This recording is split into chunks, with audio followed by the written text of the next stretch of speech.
Okay, so this is just a little short video on how to store your very small precious pieces of textiles.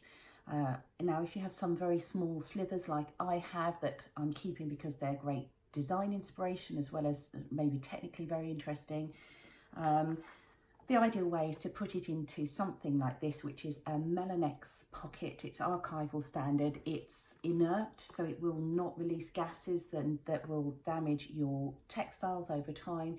This is not one of those plastic thumb pockets from an A4 folder. If you use something like that, they will deteriorate. It will damage.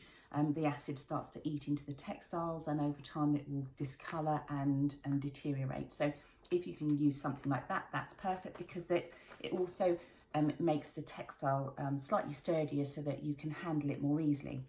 Now, if you can't get hold of anything like that, the next idea to do is, this is an example of one of my textiles from my collection, is to get a piece of acid-free tissue paper. I folded it in half to make it slightly sturdier because a single sheet of tissue paper is very flimsy.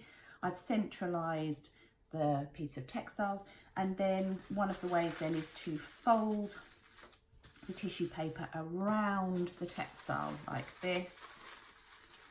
And you can do it in many different ways, and then fold the ends in like that.